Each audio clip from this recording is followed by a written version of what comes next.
What's going on, everyone? Welcome back to the channel. Apple finally released iOS 13 Beta 4 today, so we're going to take a look at it on the iPhone 6s. Now, surprisingly, in my opinion, I think this is a much better update than iOS 13 Beta 3 was, mostly because it fixes a lot of bugs. Well, they're supposedly saying it fixes a lot of bugs, but it fixed a crucial bug that a lot of people were affected by, including me, and it's affected by the 6s too, and that's the 3D touch delay. As we saw before, there was quite a bit of a delay when you're actually force touching into a specific app.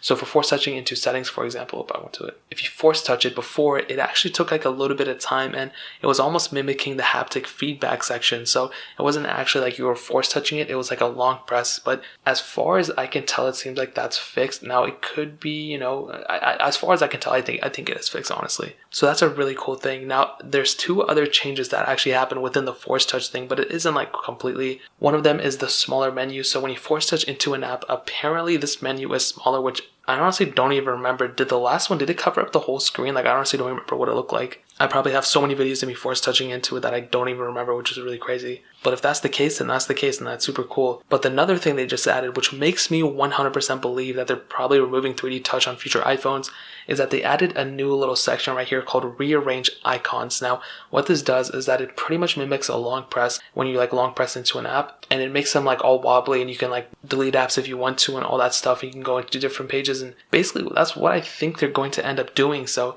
on the final version of iOS 13, once the new iPhones come out and all that, I don't think they're going to have force touch, but what I think is going to happen, instead of a long press enabling like deleting or something, it'll just go into straight this section right here, and then you can rearrange the apps. And you can see that right now. Before on iOS 13 Beta 3, if you long pressed, it would actually just vibrate, and then it would just give you the deletion button or whatever. So now it's actually not doing that. It just goes straight into that force touch panel. So I'm pretty sure they're going to end up deleting and removing force touch from all their devices, which is pretty crazy, and this is the most obvious thing they've done so far about that. Now there's a couple other changes as well, but those are basically the main ones I want to mostly focus on battery life and those type of bugs. Now, I mean, it's cool they're adding features, but I really wanted the stability to improve.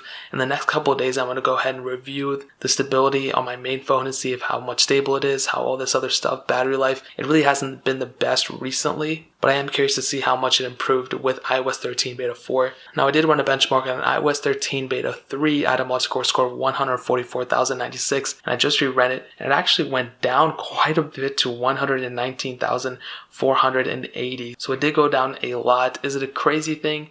I mean, kind of. I honestly don't know why it went down that much. But again, I'd be willing to give up some speed to gain back some stability. So if this phone is much more stable now, then I'm okay with it. Again, this is a beta. I'm expecting tons of problems. So the multi-core scores are going to go up and down. But as long as by the end of it, it's okay, then that's all that really matters in my opinion.